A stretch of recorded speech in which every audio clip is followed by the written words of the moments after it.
We've drunk the soup, and eaten the fish and chips, and the English salad. The children have drunk English water. We've dined well this evening. That's because we live in the suburbs of London, and because our name is Heath. Potatoes are very good fried in fat. The salad oil was not rancid. The oil from the grocer at the corner is better quality than the oil from the grocer across the street. It is even better quality than the oil from the grocer at the bottom of the street. However, I prefer not to tell them that the oil is bad. However, the oil from the grocer at the corner is still the best. Mary did the potatoes very well this evening. The last time she did not do them well. I do not like them when they are well done. Fish was fresh. It made my mouth water. I had 2 helpings. No, 3 helpings. That made me go to the WC. You also had 3 helpings. However, the 3rd time you took a great deal less than the first 2 times, whereas for me I took a great deal more. I ate better than you this evening. Why is that? Usually it is you who eats more. It is not appetite you lack. Still, the soup was perhaps a little too salt. It was saltier than you. Ha ha. It also had too many leeks and not enough onions. I regret that I didn't advise Mary to add some aniseed stars. The next time I'll know better. Our little boy wanted to drink some beer. He's going to love getting tiddly. He's like you. At table, did you see how he stared at the bottle? But I poured some water from the jug into his glass. He was thirsty and he drank it. Helen is like me. She's a good manager, thrifty, plays the piano. She never asks to drink English beer. She's like our little daughter who drinks only milk and eats only porridge. It's obvious that she's only 2. Her name's Peggy. The quince and bean pie was marvelous. It would have been nice, perhaps, to have had a small glass of Australian Burgundy with the sweet, but I did not bring the bottle to the table because I did not want to set the children a bad example of gluttony. They must learn to be sober and temperate. Mrs. Parker knows a Romanian grocer by the name of Popsicle Rosenfeld, who has just come from Constantinople. He's a great specialist in yogurt. He has a diploma from the School of Yogurt making in Adrianople. Tomorrow, I shall buy a large pot of native Romanian yogurt from him. One does not often find such things here in the suburbs of London. Yogurt is excellent for the stomach, the kidneys, the appendicitis, and apotheosis.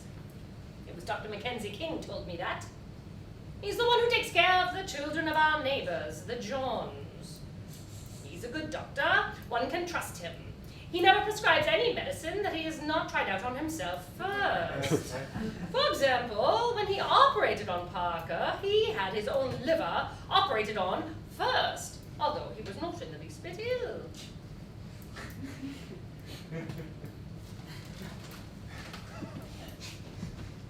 How does it happen the doctor pulled through while Parker died?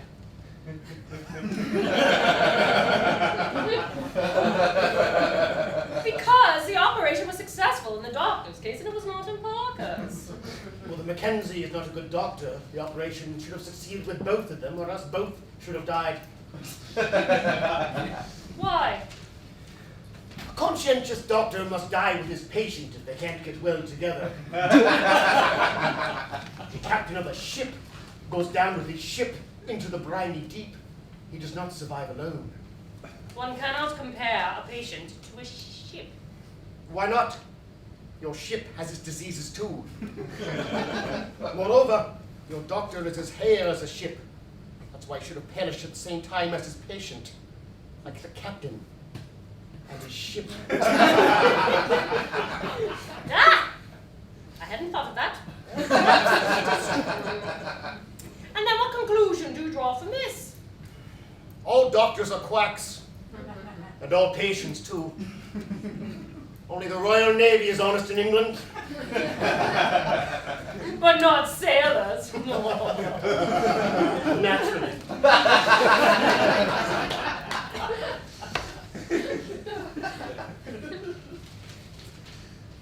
There's something I don't understand. In the newspaper, they always give the age of deceased persons, but never the age of the newly born.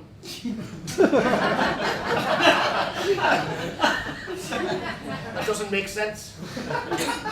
I never thought of that.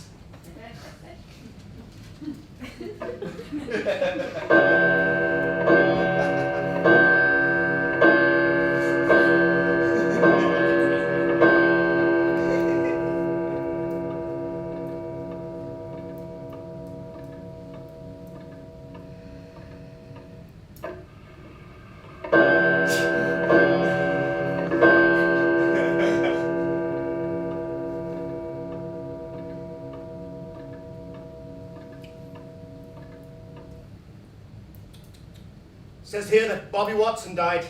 Good God, the poor man! When did he die? What, you pretend to be astonished? You know very well he's been dead these past 2 years. Surely you remember we attended his funeral a year and a half ago. Oh, yes, of course, I do remember. I remembered it right away. But what I don't understand is why you yourself were so surprised to see it in the paper. It wasn't in the paper. It's been 3 years since his death was announced. I remembered it through an association. What a pity! He was so well preserved. He was the handsomest corpse in Great Britain. He didn't look his age. Poor Bobby. He was dead for 4 years and he was still warm. A veritable living corpse. And how cheerful he was. Poor Bobby. Which poor Bobby do you mean? It is his wife that I mean. She's called Bobby too, Bobby Watson. Since they both had the same name, you could never tell one from the other when you saw them together. It was only after his death that you could really tell which was which. And even today, there are still people who confuse her with the deceased and offer their condolences to him. Do you know her? I only met her once, by chance, at Bobby's burial. I've never seen her. Is she pretty? She has regular features, yet one cannot say that she is pretty. She is too big and stout. Her features are not regular, but still one could say that she is very pretty. She's a little too small and too thin. She's a voice teacher.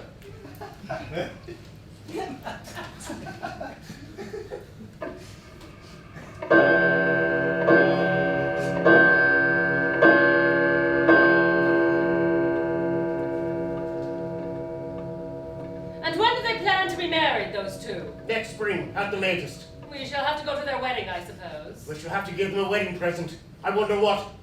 What about one of the 7 silver salvers which were given out for our wedding and which have never been the slightest use to us?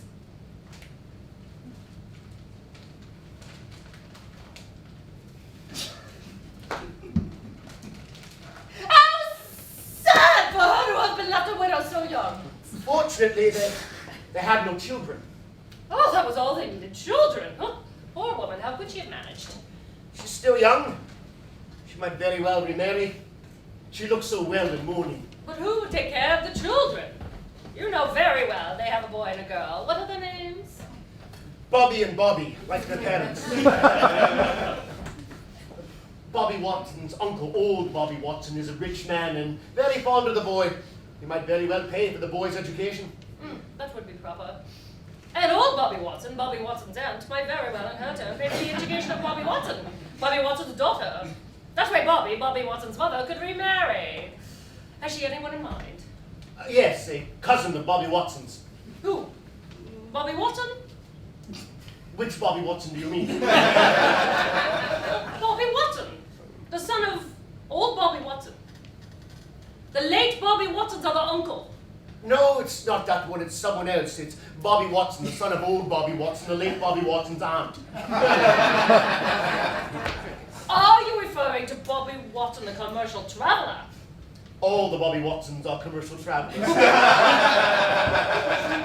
difficult trade. However, they do well at it. Yes, when there's no competition. And when is there no competition?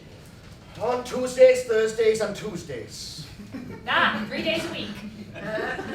And what does Bobby Watson do on those 3 days? He rests. He sleeps. But why doesn't he work on those 3 days if there's no competition? I don't know everything. I can't answer all your idiotic questions. Oh! Are you trying to humiliate me? You know very well that I'm not. You men are all alike. You sit there all day long, a cigarette in your mouth. Or else you powder your nose and rouge your lips 50 times a day. Or else you drink like a fish. What would you say to some men acting like women do? Smoking all day long, powdering, rouging their lips, drinking whiskey? It's nothing to me! But if you're only saying that to annoy me, I don't care for that kind of joking! You know that very well!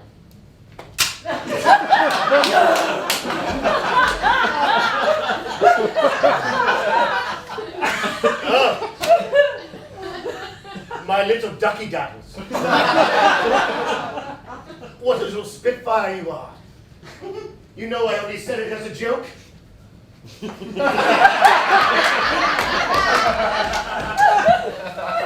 What a ridiculous pair of old lovers we are. Come, let's put out the lights and go bye-byes. I'm the maid. We've spent a very lovely, pleasant afternoon. Went to the cinema. The man saw a film with a woman. After the cinema, we went and drank some brandy and milk and read the newspaper. And I hope you spent a pleasant afternoon.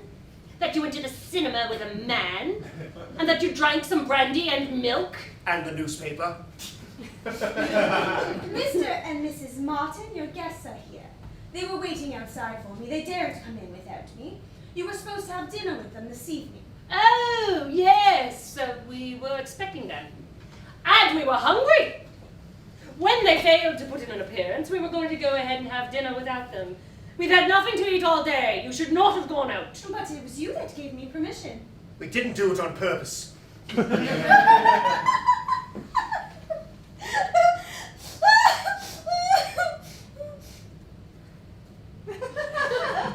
I bought me a chamber pot.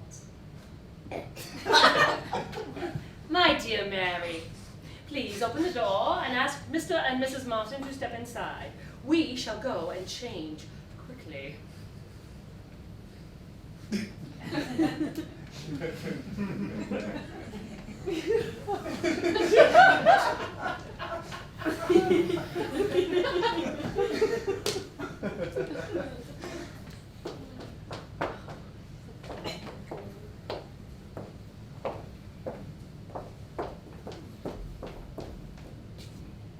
Why have you come so late?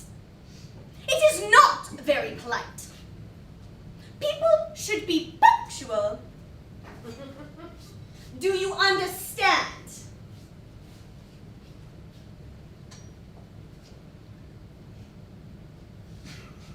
Well then, sit down. There! Now that you've come and wait.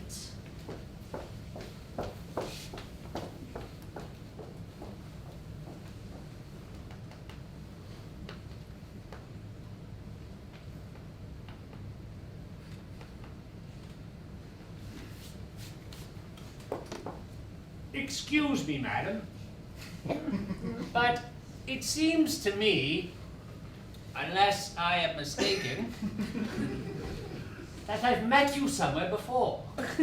I do, sir. It seems to me that I've met you somewhere before.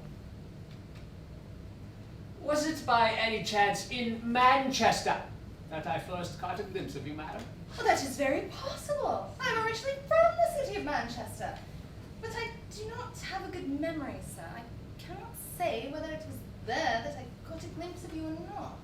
Good! God, how curious!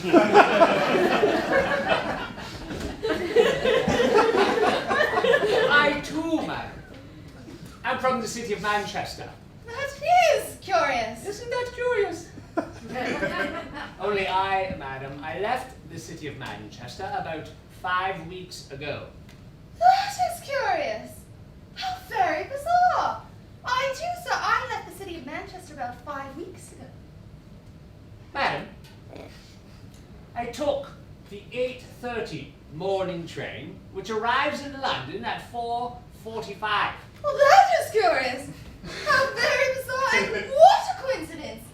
I took the same train, sir. I too. Good Lord! How curious! Perhaps then, madam, it was on the train that I first saw you? But it is indeed possible. That is not unlikely. Well, it is plausible, and after all, why not? But, I don't recall it, sir. I traveled second class.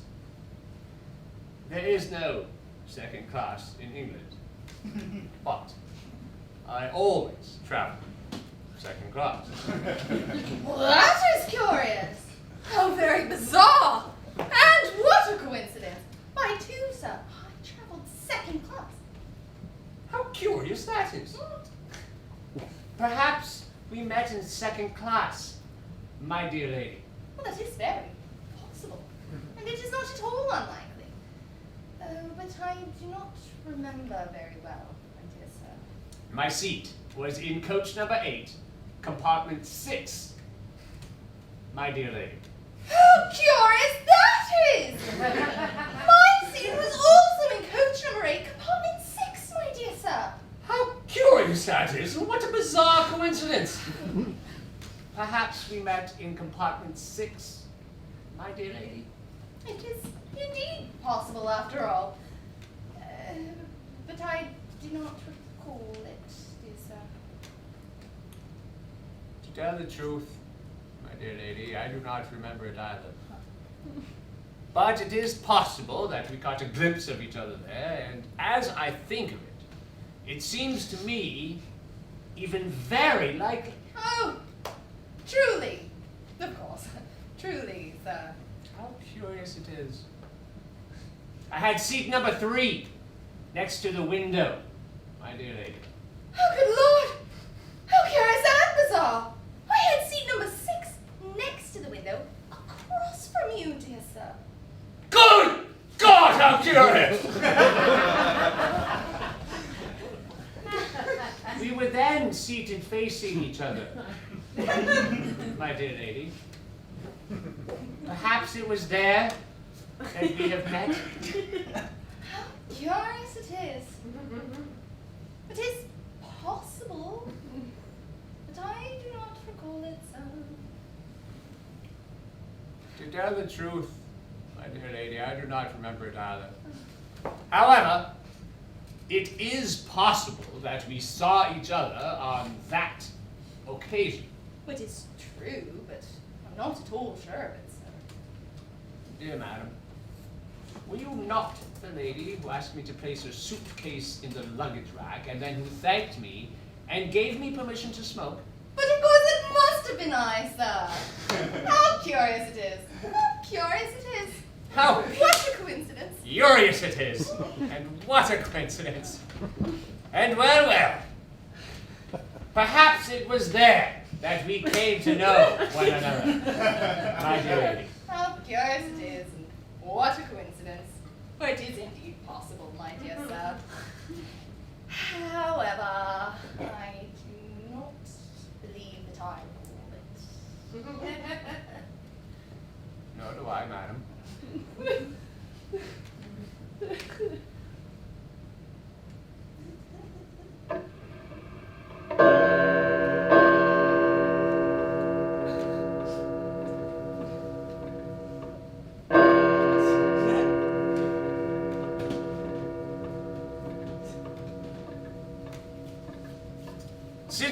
London, I have resided on Bromfield Street, my dear lady.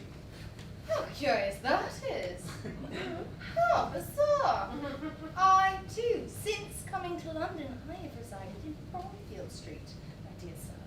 How curious that is. Perhaps we have seen each other on Bromfield Street, my dear lady. Oh, how curious it is. How bizarre. But it's indeed possible, after all. But I do not recall it, dear sir. I reside at number 19, my dear lady. How curious that is! Well, I also reside at number 19, my dear sir. How curious that is. Well then, well then, well then, well then. Perhaps we have seen each other in that house, my dear lady. It is indeed possible. But I do not recall it, dear sir. My flat is on the 5th floor, number 8, my dear lady. How curious that is! Good Lord, how bizarre! And what a coincidence! Why, I too reside on the 5th floor in flat number 8, dear sir. How curious it is, how curious it is, how curious it is. And what a coincidence. In my bedroom, there is a bed covered with a green eiderdown.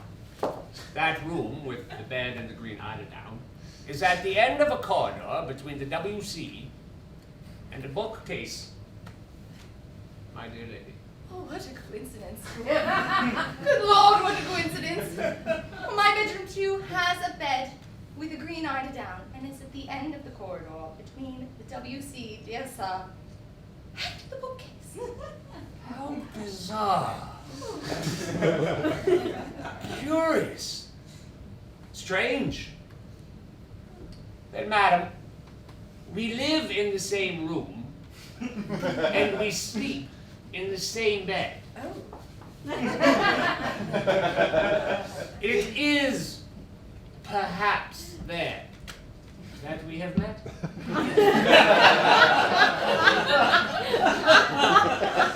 How curious it is, and what a coincidence. It is indeed possible that we have met there, and perhaps even last night. But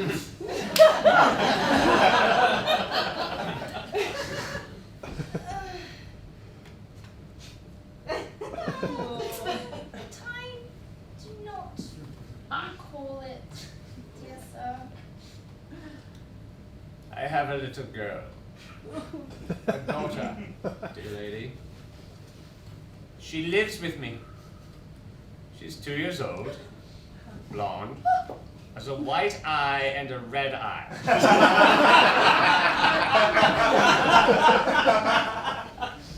She is very pretty. Her name is Alice, dear lady. What a bizarre coincidence! I too have a little girl. She is 2 years old, has a white eye and a red eye. She's very pretty. And her name is Alice too, dear sir. How curious that is. And what a coincidence. Bizarre. Perhaps they are the same, dear lady. How curious it is. It is indeed possible, dear sir.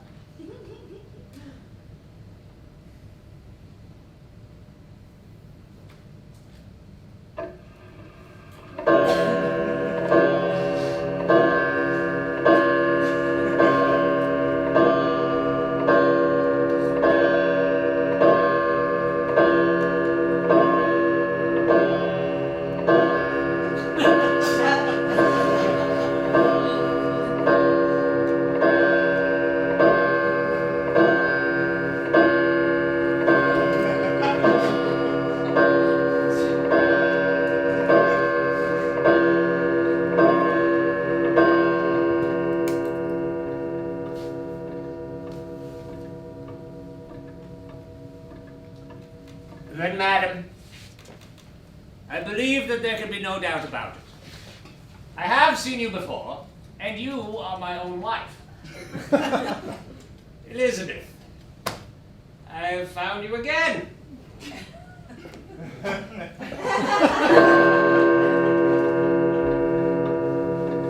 Donald, it's you, darling.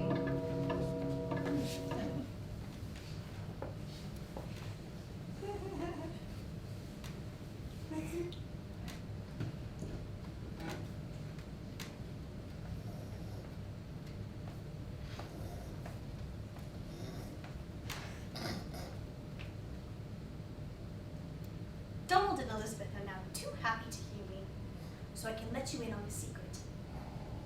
Donald is not Donald. Elizabeth is not Elizabeth. Here is the proof. The child which Donald spoke of is not Elizabeth's daughter. They're not the same person. The child that Donald spoke of has one red eye and one white eye, as does Elizabeth's. Whereas Donald's daughter has one white right eye and one left red eye. Elizabeth's daughter has one white left eye and one right red eye. Therefore, all of Donald's system of deduction collapse when they meet with this last obstacle, destroying his theories completely. Despite the coincidences, Donald and Elizabeth, not being the parents of the same child, are not Donald and Elizabeth. He believes in vain that he is Donald. She believes in vain that she is Elizabeth. He believes in vain that she is Elizabeth. She believes in vain that he is Donald. They are sadly deceived. But who is the true Donald? Who is the true Elizabeth? Who has any interest in prolonging this confusion any further? I don't know. Let's not try to know. Let's leave things as they are. My real name is Sherlock Holmes.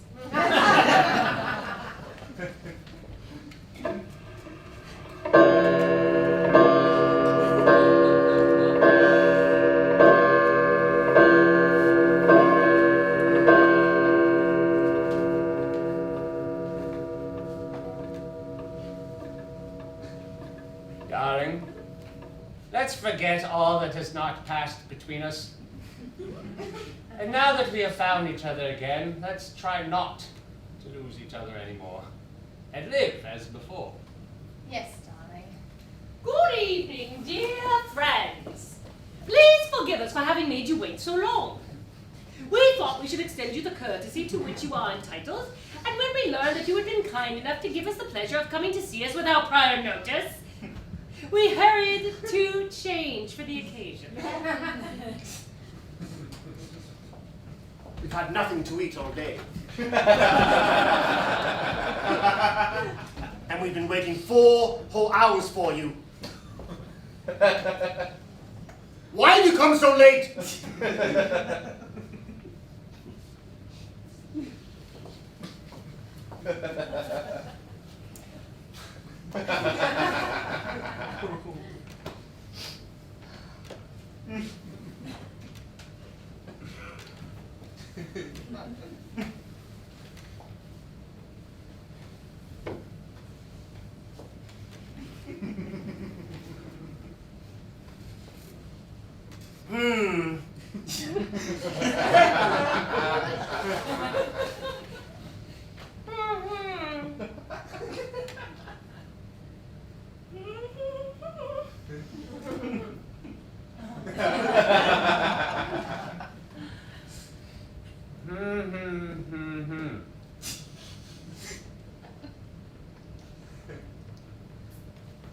Oh, but definitely.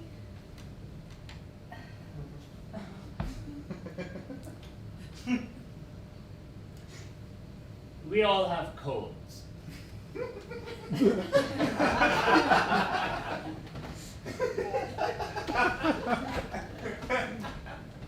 Nevertheless, it's not chilly.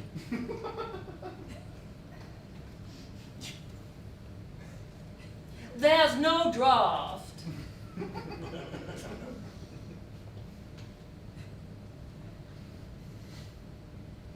Oh, no. Fortunately.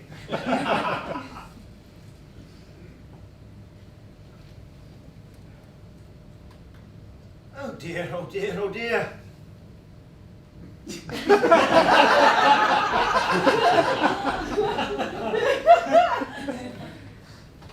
Don't you feel well?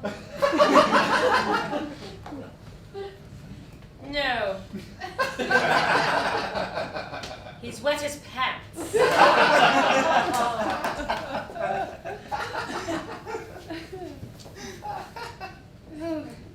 Sir, at your age, you shouldn't.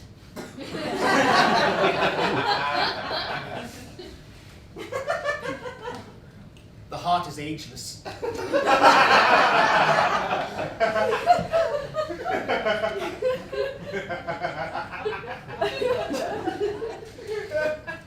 That's right. So they say. They also say the opposite.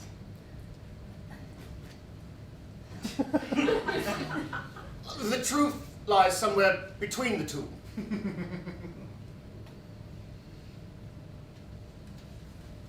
That's right.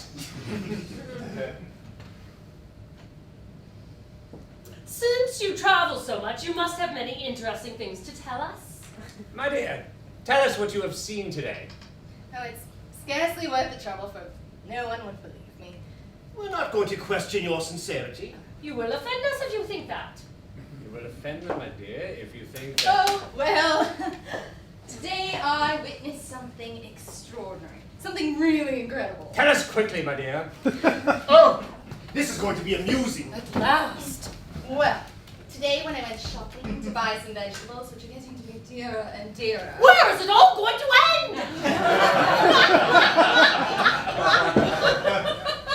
end? You shouldn't interrupt, my dear. It's very rude.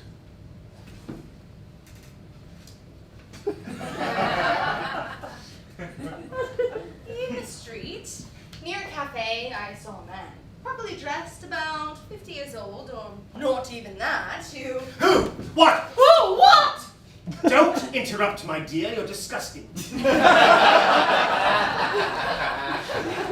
My dear, it was you who interrupted first, you boor. Hush.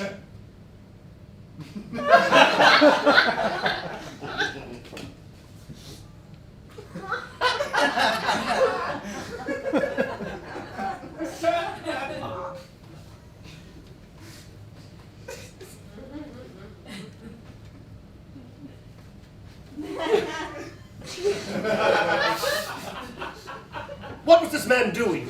Well, I'm sure you're going to say that I'm making it up, but he was down on one knee, and he was bent over. Oh! Yes, bent over. Oh, not possible. Yes. Bent over.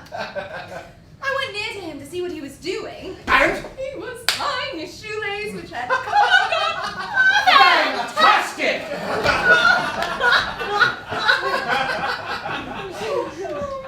If someone else had told me this, I'd not believe it. What? Oh, one sees things even more extraordinary when one walks around. Why, just today in the underground, I saw a man sitting on a seat reading a newspaper. What a character. Perhaps it's the same man. Goodness! Someone is ringing. There must be somebody there. I'll go and see.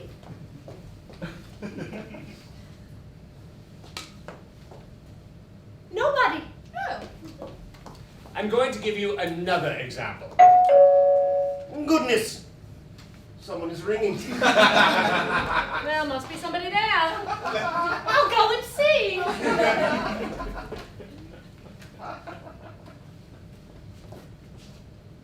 No one.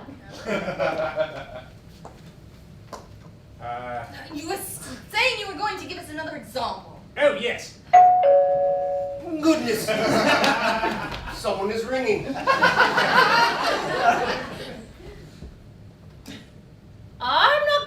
answer the door again? Yes, but there must be someone there. The first time there was no one. The second time, no one. Why do you think there's going to be someone there now? Because someone has rung. That's no reason. What? When one hears the doorbell ring, it means someone has rung in order to have the door opened. Not always. You've just seen otherwise. In most cases, yes. As for me, when I go to visit someone, I ring in order to be admitted. I think that everyone does the same thing each time there is a ring. There must be someone there. That is true in theory. In reality, things happen differently. You have just seen otherwise. Your wife is right. Oh, you women. You always stand up for each other. Well, I'll go and see. You can't say that I'm obstinate. But you will soon see that there is no one there. You see, there's no one there. Oh, these men who always think they're right and who are always wrong. Goodness! Someone is ringing. There must be someone there.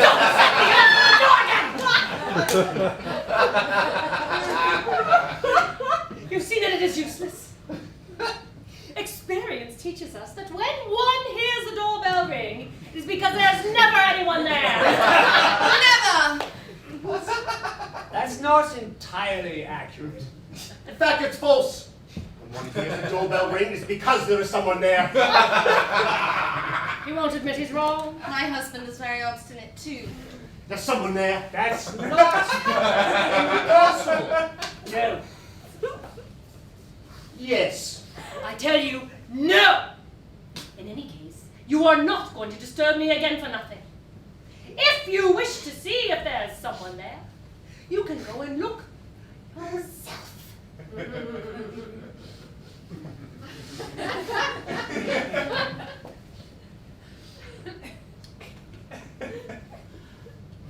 I'll go.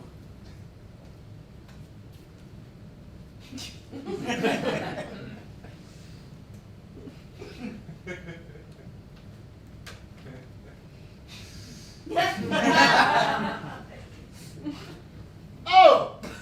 How do you do? It's the fire chief. Ladies and gentlemen.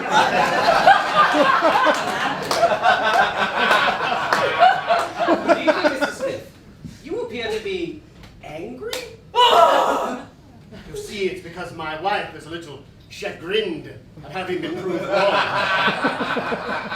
There's been an argument between Mr. and Mrs. Smith, Mr. Fire Chief.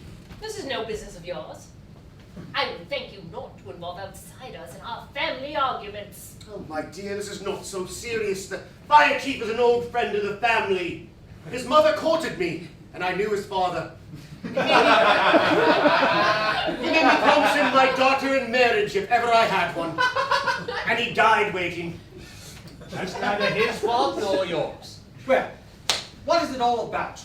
My husband was claiming. No, it was you who was claiming. Yes, it was she. No, it was he. Don't get excited.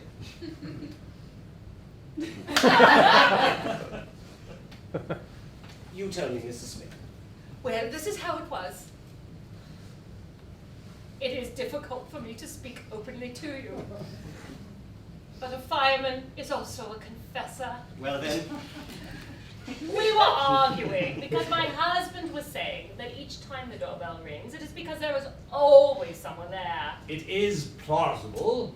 And I was saying that each time the doorbell rings, it is because there is never anyone there. It might seem strange. But it has been proven, not by theoretical demonstrations, but by facts. Well, that's false since the fire chief is here. He rang the bell, I opened the door, and there he was. When? But just now.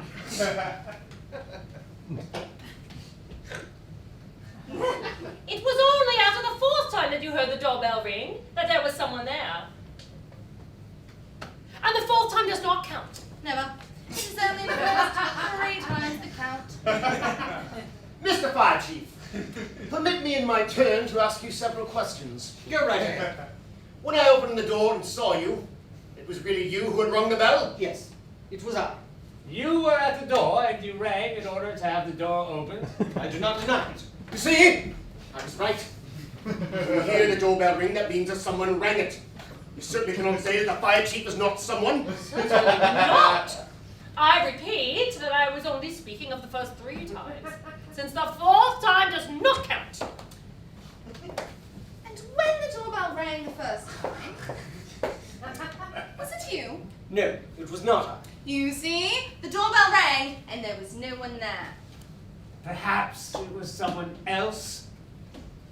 Were you standing at the door for a long time? 3/4 of an hour. And you saw no one? No one. I am sure of that. Well, and did you hear the bell when it rang the second time? Yes, and that wasn't I either. And there was still no one there. Victory! I was right. Not so fast. And what were you doing at the door? Nothing. I was just standing there. I was thinking of many things. But the 3rd time, it was not you who rang. Oh, yes, that was I. But when the door was opened, nobody was in sight. That is because I had hidden myself.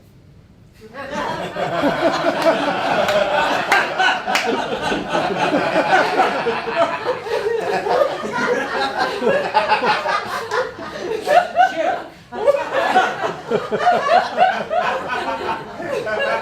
Don't make jokes, Mr. Fire Chief. This business is too sad. In short, you still do not know whether, when the doorbell rings, there is someone there or not. Never anyone. Always someone. I'm going to reconcile you. You both are partly right. When the doorbell rings, sometimes there is someone. Other times, there is no one. Seems logical to me. I think so too. Life is very simple, really. Go on and kiss each other. We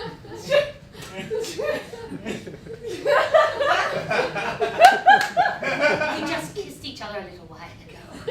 They'll kiss each other tomorrow. They have plenty of time. Mr. Fire Chief, since you have helped us to settle this, please make yourself comfortable. Take off your helmet and sit down for a while.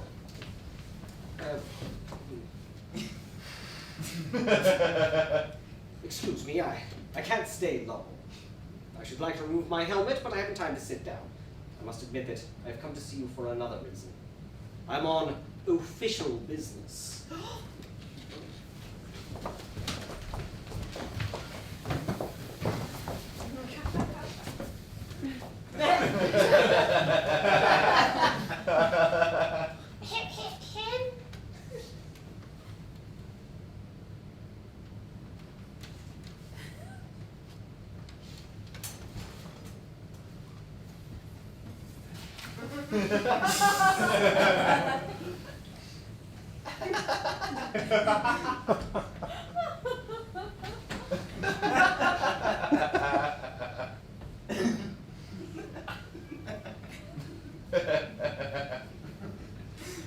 And what can we do for you, Mr. Fire Chief? I must beg you to excuse my indiscretion. You don't mind in front of them? Say whatever you like. We're old friends. They tell us everything. Speak!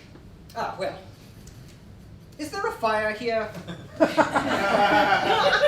Why do you ask us that? Oh, it's because, pardon me, I have orders to extinguish all the fires in the city. All? Yes, all. I don't know. I don't think so. Do you want me to go and look? There can't be one here. There's no smell of anything burning. None at all? You don't have a little fire in the chimney? Something burning in the attic or the cellar? A little fire, just starting at least? I'm afraid we don't have anything at the moment. I promise you I will notify you when we do have something. Oh, please don't forget. It would be a great help. That's a promise. And that there's nothing burning at your house either. No, unfortunately.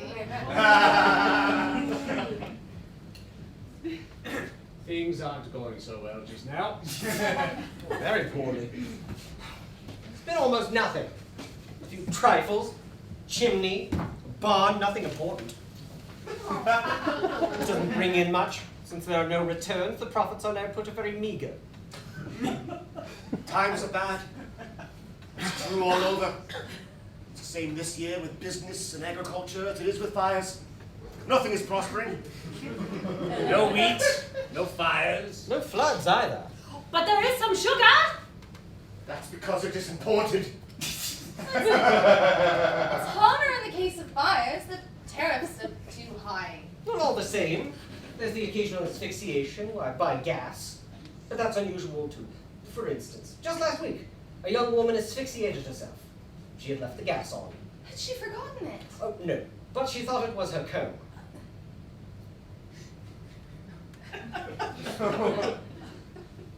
These confusions are always dangerous. Have you been to see the match dealer? There's nothing doing there. He is insured against fires. Why don't you go see the vicar of Wakefield and use my name? Well, I don't have the right to extinguish clergymen's fires. The bishop would get angry. Besides, they extinguish their fires themselves, or else they have them put out by Vestal virgins.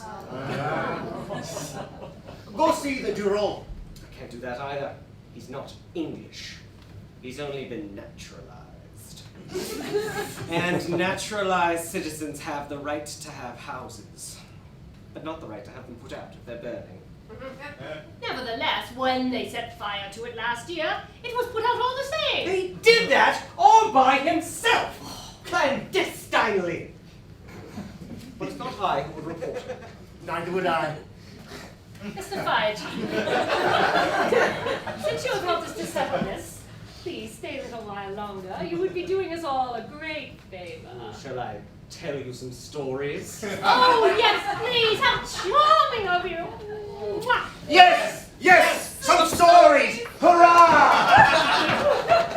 And what is even more interesting is that firemen's stories are all true, and they're based on experience. I speak from my own experience. Truth. Nothing but the truth. No fiction. That's right. Truth is never found in books, only in life. Begin! Begin! Be quiet, he is beginning.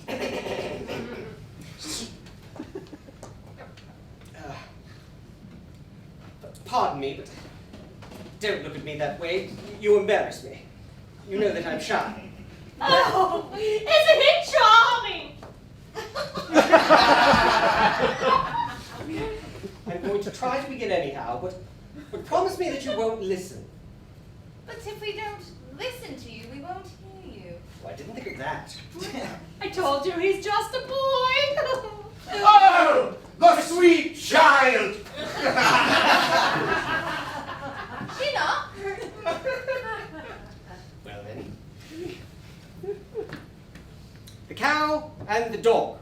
An experimental fable.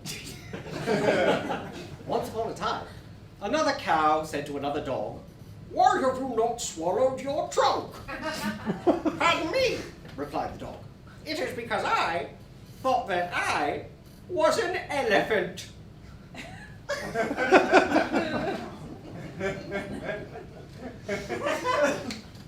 What is the moral? That's for you to find out. He's right. Tell us another. The young cow had eaten too much ground glass. As a result, it was obliged to give birth.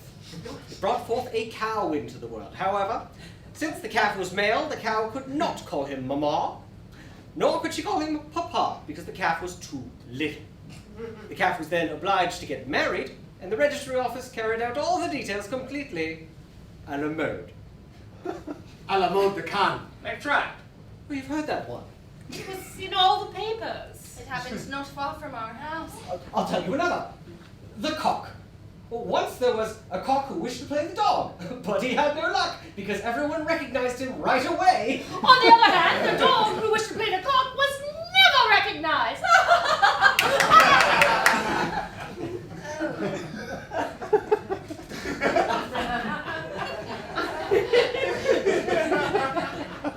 I'll tell you one. The snake and the fox. Once upon a time, A snake came up to a fox and said, "It seems to me I know you." The fox replied, "Me too." "Then," said the snake, "give me some money." "A fox doesn't give money," replied the tricky animal, who, in order to escape, jumped down into a deep ravine full of strawberries and chicken honey. But the snake was there waiting for him with a Mephistophelian laugh.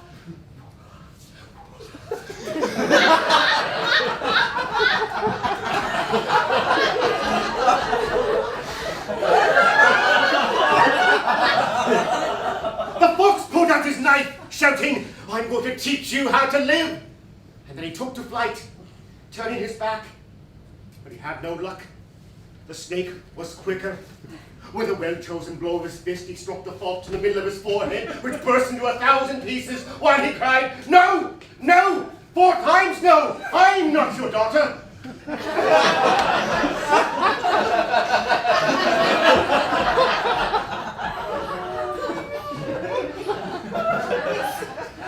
Interesting. It's not bad. My congratulations. Not so good. And anyway, I've heard it before. It's terrible. But it wasn't even true. Yes, unfortunately. It's your turn, my dear. Oh, I only know one. I'm going to tell it to you. It's called The Bouquet. My wife has always been romantic. She's a true English woman. Here it is. Once upon a time, there was a fiancé who gave a bouquet of flowers to his fiancée. And she said, "Thanks." But before she said thanks, he, without saying another word, took back the flowers he had given her in order to teach her a good lesson. And he said, "I take them back." He said, "Goodbye." And he took them back, and he went off in all directions. Oh, charming. You have a wife, Mr. Smith, of whom all the world is jealous. It's true. My wife is intelligence personified. She's even more intelligent than I. In any case, she's much more feminine. Everyone says so. Let's have another one, Mr. Fire Chief. Oh, no, it's too late. Tell us one anyway. I'm too tired. Do us a favor. I beg you. No. You have a heart of ice. We're sitting on hot coals. I implore you. Righto. He agrees. He's going to bore us again. No, I'm too polite. The head code.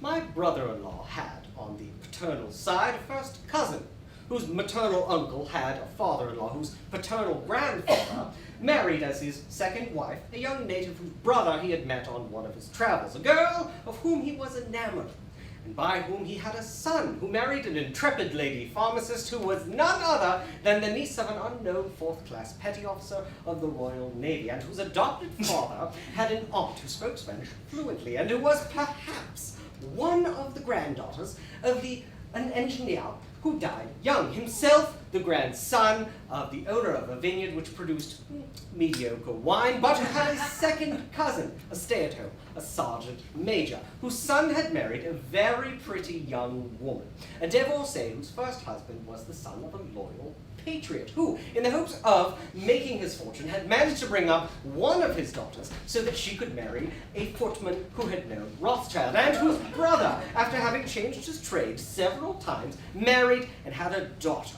whose stunted great-grandfather wore spectacles which had been given him by a cousin of his, the brother-in-law of a man from Portugal, natural son of a miller, not too badly off, whose foster brother married the daughter of a former country doctor, who was himself the foster brother of the son of a forester, himself the natural son of another former country doctor married 3 times in a row, whose third wife was... I knew that third wife, if I'm not mistaken. She ate chicken sitting on a hornet's nest.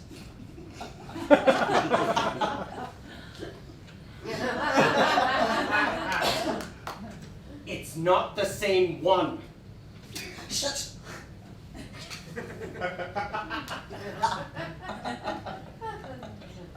As I was saying. Whose third wife was the daughter of the best midwife in the region, and who early left a widow. Oh, like my wife. Had married a glazier who was full of life, and had had, by the daughter of a station master, a child who had burned his bridges. His britches? No, his bridge game. And had married an oyster woman whose father had a brother, mayor of a small town, who had taken as his wife a blonde schoolteacher, whose cousin, a fly fisherman, A fly-by-night? had married another blonde schoolteacher named Marie, too, whose brother was married to another Marie, also a blonde schoolteacher, Since she's blonde, she must be Marie. and whose father had been raised in Canada by an old woman who was the niece of a priest, whose grandmother, occasionally in the winter, sometimes caught a cold.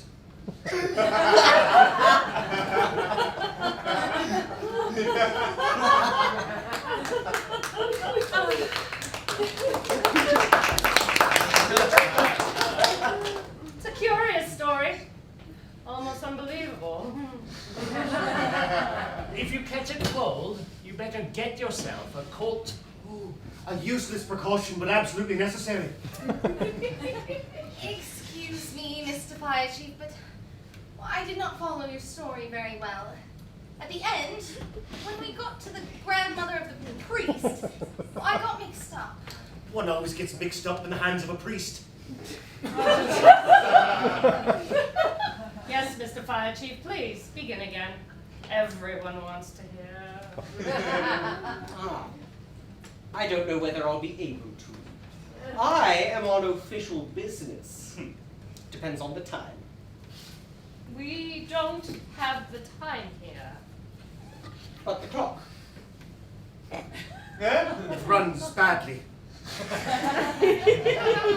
It's contradictory. It always indicates the opposite of what the hour really is. Madam, sir, What do you want? What have you come in here for? I hope madam and sir will excuse me, and these ladies and gentlemen too. But I would like to tell you a story myself. What is she saying? I believe our friend's maid is going crazy. She wants to tell us a story too. Who does she think she is? Oh, Why are you butting in? This is most uncalled for, Mary. oh, but it is she. Incredible. And you? Incredible here! What does all this mean? You know each other? And how? It's good to see you at last! This is too much here, in our home, in the suburbs of London. It's not proper! It was she who extinguished my first fires. I'm his little fire hose. If that's the case, dear friends, these emotions are understandable, honorable, human. All that is human is honorable. Well, even so, I don't like to see it here among us. She's not been properly brought up. Oh, you have too many prejudices. But what I think is that a maid, after all, even though it's none of my business, is never anything but a maid. Even if she can sometimes be a rather good detective. Let me guess. Oh, don't be upset. They're not that bad, really.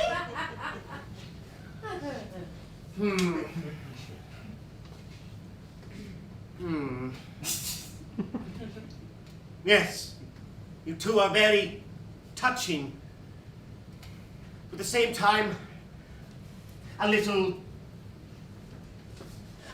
Yes, that's exactly the word. a little too exhibitionistic. There's a native British modesty. Forgive me for attempting yet again to define my thought. Not understood by foreigners, even by specialists. Thanks to which, if I may thus express myself. Of course, I don't mean to refer to you. I was going to tell you. Don't tell us anything. Oh, yes. Go, my little Mary. Go quietly to the kitchen and read your poems before the mirror. You know, even though I'm not a maid, I also read poems before the mirror. But this morning when you looked into the mirror, you didn't even see yourself. That's because I wasn't there yet. I can perhaps recite a poem. My little Mary, you are being frightfully obstinate. All right, then it's agreed. I will say a poem. It's called The Fire. Oh. In honor of the fire chief.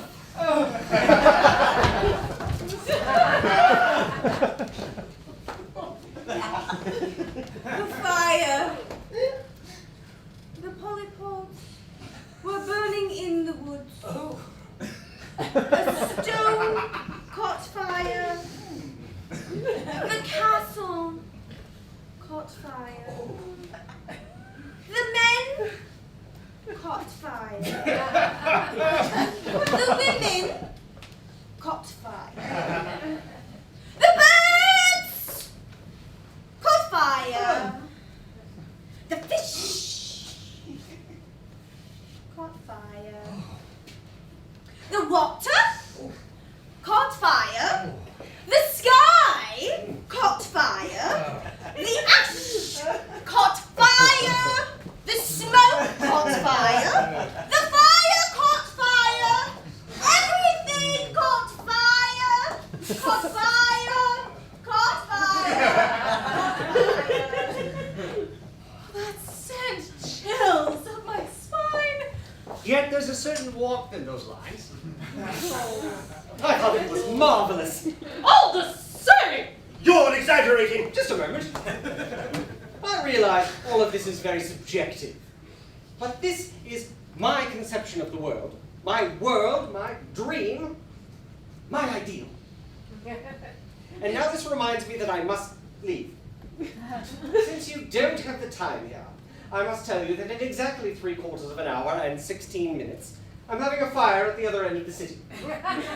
Consequently, I must hurry, even though it will be quite unimportant. What will it be? A little chimney fire? Oh, not even that. A straw fire and a little heartburn. Well, sorry to see you go. You've been very entertaining.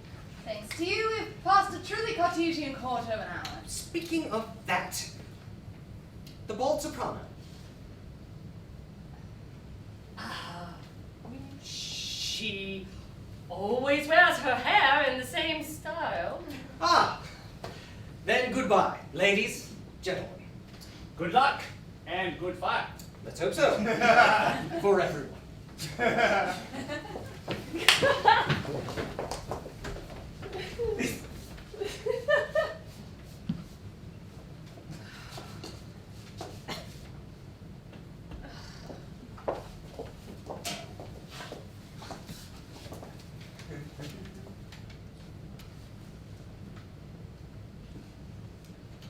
I can buy a pocket knife for my brother, but you can't buy Ireland for your grandfather. One walks on his feet, but one heats with electricity or coal. He who sells an ox today will have an egg tomorrow. In real life, one must look out of the window. One can sit down on a chair when the chair doesn't have any. But one must always think of everything. The ceiling is above, the floor is below. When I say yes, it's only a manner of speaking. To each his own. Take a circle. Caress it, and it will turn vicious. The schoolmaster teaches his pupils to read, but the cat suckles her young while they are small. Nevertheless, it was the cow that gave us tails. When I'm in the country, I enjoy the solitude and the quiet. You're not old enough yet for that. Benjamin Franklin was right. You are more nervous than he. What are the 7 days of the week? Monday, Tuesday, Wednesday, Thursday, Friday, Saturday, Sunday. Edward was a clerk, his sister Nancy a typist, and his cousin William a shop assistant. An odd family. I prefer a bird in the bush to a sparrow in a barrel. Rather steak in a chalet than gristle in a castle. An Englishman's home is truly his castle. I don't know enough Spanish to make myself understood. I'll give you my mother-in-law's slippers if you give me your husband's coffin. I'm looking for a monophysite priest to marry to our maid. Bread is a staff, whereas bread is also a staff, and an oak springs from an oak every morning at dawn. My uncle lives in the country, but that's none of the midwife's business. Paper is for writing, the cat's for the rat, cheese is for scratching. Car goes very fast, but the cook beats better. Don't the turkeys rather kiss the conspirator? Charity begins at home. I'm waiting for the aqueduct to come see me at my windmill. One can prove that social progress is definitely better with sugar. To hell with polishing!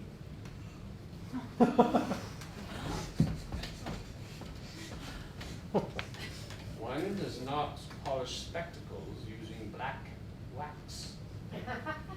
Yes. But with money, one can buy anything. I'd rather kill a rabbit than sing in the garden.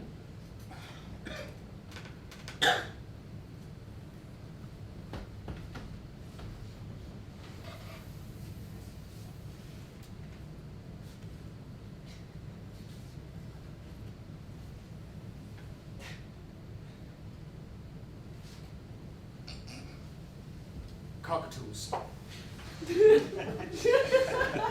Cockatoos. Cockatoos. Cockatoos. Cockatoos. Cockatoos. Cockatoos. Cockatoos. Cockatoos. Such caca. Such caca. Such caca. Such caca. Such caca. Such caca. Such caca. Such caca.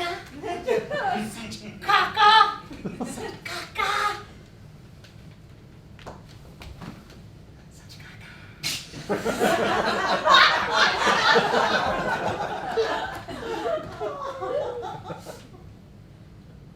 Such cascades of caca. Such cascades of caca. Such cascades of caca. Such cascades of caca. Such cascades of caca. Such cascades of caca. Such cascades of caca. Such cascades of caca. Dogs have fleas. Dogs have fleas. Cactus, coccyx, crocus, cockaded, cockroach. In Casca, you in Cascas. I'd rather lay an egg in a box than steal an ox. Ah! Oh! Ah! Oh! Let me gnash my teeth! Crocodile. Let's go slap Ulysses. I'm going to live in my cabana among my cacao trees.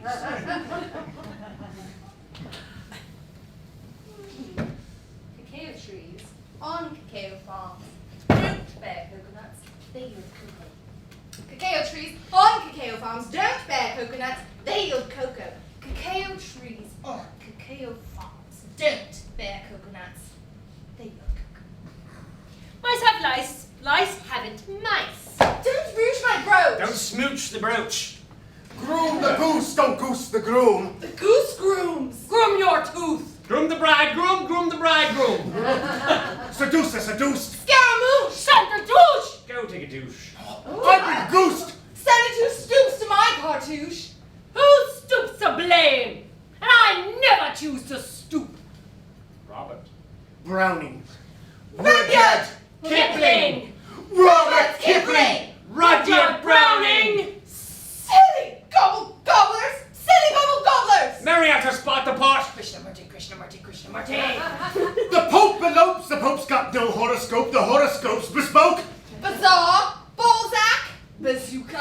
Bizarre, Bozart, Brazier.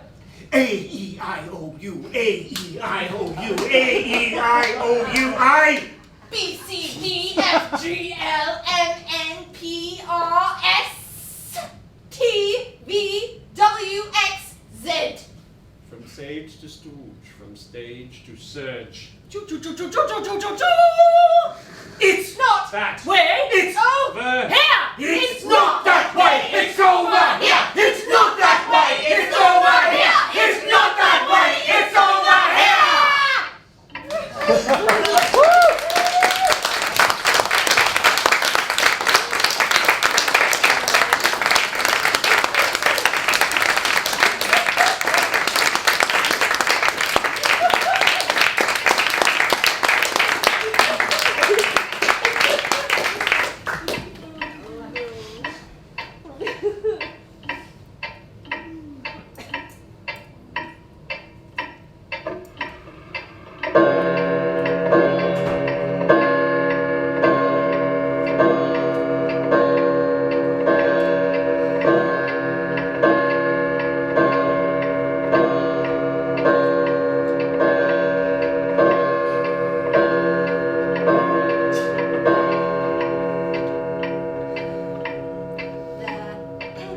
It's 9 o'clock. We've drunk the soup and eaten the fish and chips, and the English salad. The children have drunk English water. We've eaten well this evening. That's because we live in the suburbs of London, and because our name is Smith. Potatoes are very good fried, in fact. Salad oil was not rancid. But the oil from the grocer at the corner is better quality than the oil from the grocer across the street. It's even better than the oil from the grocer at the bottom of the street. However, I prefer not to tell them their oil is bad.